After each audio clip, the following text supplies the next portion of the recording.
जैसे मैं आपको बता रहा था कि राहुल जी बहुत बड़े बिजनेसमैन हैं, तो जो अयोध्या में एयरपोर्ट बन रहा है वो भी इन्हीं की कंपनी बना रही है। तो ये तो मुझे आज ही पता लगा। मर्यादा पुरुषोत्तम श्री राम एयरपोर्ट।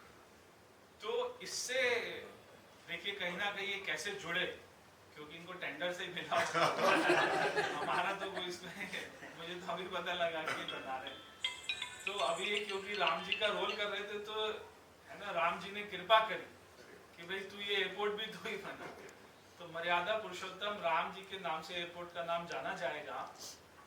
तो हम चाहते हैं कि आप सब भी वहां पर आए और इसको, मुझे याद है कि आज से 4 साल पहले जब ये रामलीला का शुरू हुआ, तो मैं और सुभाष मलिक जी, जिनको हम बॉबी के नाम से जानते हैं, देश में दुनिया में कोरोना का समय चल रहा था, पूरा लॉकडाउन लग गया था और उस समय हर आदमी की ये अपना चर्चा का विषय था, चिंता का विषय था कि इस बार की रामलीला का क्या होगा। और हम सभी जानते हैं कि 2 साल तक ये देश में कहीं पर भी रामलीला नहीं हुई थी, मगर हमने उस परंपरा को खत्म नहीं होने दिया। जब मैंने और सुभाष मलिक जी ने एक दिन ये चर्चा करी कि क्या कर सकते हैं, तो हमने बात करी कि आजकल तो ऑनलाइन का जमाना है, तो हम इसको क्यों ना ऑनलाइन दिखाएं और कहीं ऐसे स्थान पर करें कि जिसका इसका महत्व और ज्यादा बढ़ जाए। तो मुझे बहुत खुशी होती है आपको बताते हुए कि सबसे पहले उसके बाद में हमने अयोध्या में रामलीला करी।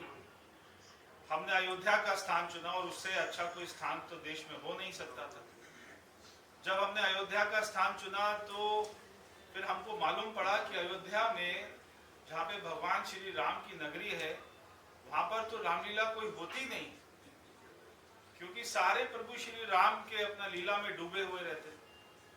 तब हमने वहां पे जो है रामलीला शुरू करी और रामलीला शुरू करी तो उसका क्रेज इतना बढ़ता गया कि जो पूरे देश का सबसे देखने वाला डीडी चैनल है, वो उसने अपना डीडी चैनल ने खुद ही हमसे संपर्क किया और उसने कहा कि हम इसको लाइव दिखाना चाहते हैं। और उनको कंसेप्ट इतना आया, अच्छा लगा कि उन्होंने इसको लाइव दिखाया। तो उसके बाद में जो हमने कार्यक्रम के बाद में पूछा कि इसकी व्यूअरशिप क्या रही, कितने लोगों ने, देश के दुनिया के लोगों ने देखा, तो उन्होंने बताया कि ना केवल देश में बल्कि पूरी दुनिया में ऑनलाइन देखा गया और लगभग 25 करोड़ लोगों से ज्यादा लोगों ने इसको देखा।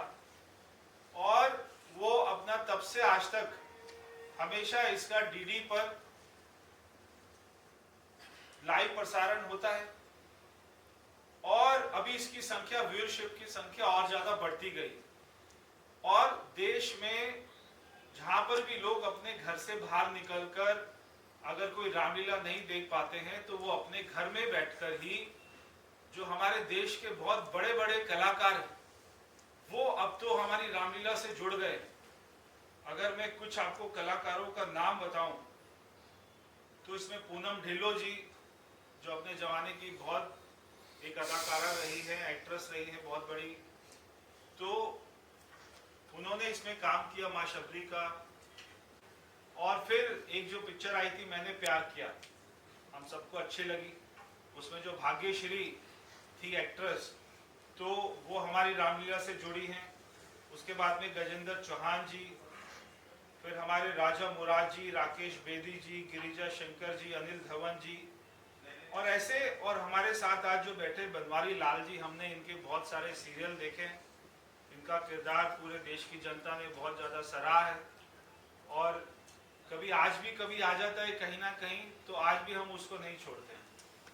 तो ऐसे बनवारी लाल जी, और मेरे जो साथ में बैठे हैं जो प्रभु श्री राम के किरदार में आते हैं, ऐसे हमारे भाई राहुल जी। राहुल जी का और कोई स्वार्थ नहीं है यहाँ पे किरदार करने का। राहुल जी अपने आप में बहुत बड़े इंडस्ट्रियलिस्ट हैं, बिजनेसमैन हैं, जो है भगवान की दया बहुत अधिक इनके ऊपर में, माँ लक्ष्मी की कृपा बनी रहती है। उसके बाद भी इन्होंने भगवान श्री राम का किरदार किया और ये करते आ रहे हैं अपना शुरू से। और अगर आप इनका देखेंगे किरदार में, इनको गेटअप में देखेंगे पूरा, तो आपको ये लगेगा कि पूरे देश में मैं ये लिखकर दे सकता हूँ कि इससे सुंदर जो है भगवान श्री राम का किरदार और वो जो इनका चित्र आता है और जो इनका फिजिक है जो भगवान ने दिया और इन्होंने बनाया, तो इससे अच्छा किरदार मैंने भगवान श्री राम का आज तक कभी कोई नहीं देखा। मैं भी बहुत सारी रामलीला में जाता हूँ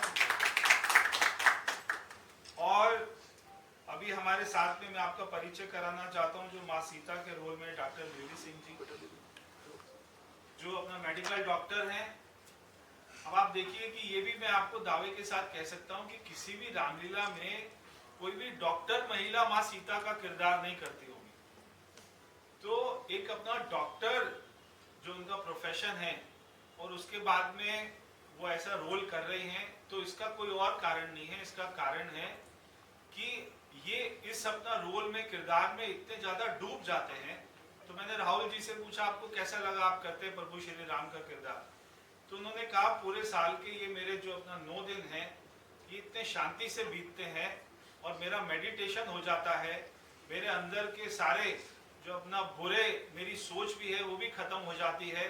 तो अंदर से पूरे पन्ना दर पन्ना अगर हम उसको पढ़े तो उसके अंदर इतने सारे पत्ते हैं, इतने सारे अभी भी ऐसे अध्याय हैं जो हम लोग अपनी रामलीलाओं के माध्यम से हम फैला नहीं पाते, जग जाहिर नहीं कर पाते। सो जैसे आपने पूछा, इस बार हमने 3 सीन्स ऐसे डाले हैं जो किसी को शायद पता नहीं थे। पिछले साल हमने 2 सीन्स ऐसे डाले थे जो किसी को पता होंगे लेकिन बहुत कम लोगों को पता थे। और हम लोग अपनी रामलीलाओं के माध्यम से राम चरित्रमानस घर घर में फैलाने की कोशिश करते हैं। और हमारा, जैसे मैंने आप लोगों को भैया के आने से पहले भी यही कहा था कि अगर हमारी रामलीलाओं से कोई एक अंश मात्र भी अपने अंदर अपनी रोजमर्रा की जिंदगी में धारण करे और उसको एक्सरसाइज करे तो हमारा रामलीला का मंचन सफल हो जाए। हमारा ये प्रयोग जो हम हर साल करते हैं, इसको लिखने वाले कौन हैं? जो कथा जो लिखते हैं, जो आप लोग बोलते हैं, उसको लिखने की जो कला है सर 90% जो है, हम लोग सारे विश्व में लाखों रामलीलाएं होती हैं जिनका एकमात्र केंद्र अयोध्या जी होता है। सारी की सारी रामलीलाओं में सेम डे पर सेम चीज दिखाई जाती है। लेकिन खाना और है मैं बता रहा हूँ, एक ही किताब है, एक ही डायलॉग है जिसको हम लोग सब फॉलो करते हैं। मतलब 95% लोग उसी को फॉलो करते हैं। सेम चीज है, सेम अध्याय हर रोज दिखाते हैं। पहले दिन ये, दूसरे दिन ये, तीसरे दिन ये, चौथे दिन ये।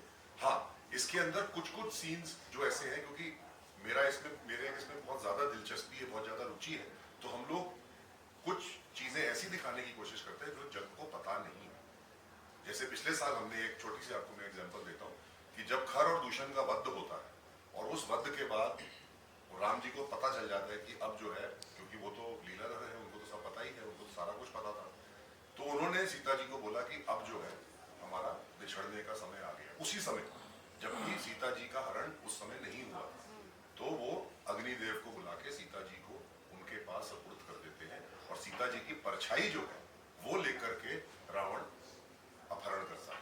तो ये जो अध्याय है ये वाल्मीकि रामायण में, तुलसीदास रामायण में लिखा है। इसको बहुत कम लोग दिखा पाते हैं।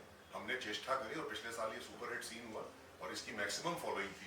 जिस दिन हमने ये सीन दिखाया उसकी मैक्सिमम फॉलोइंग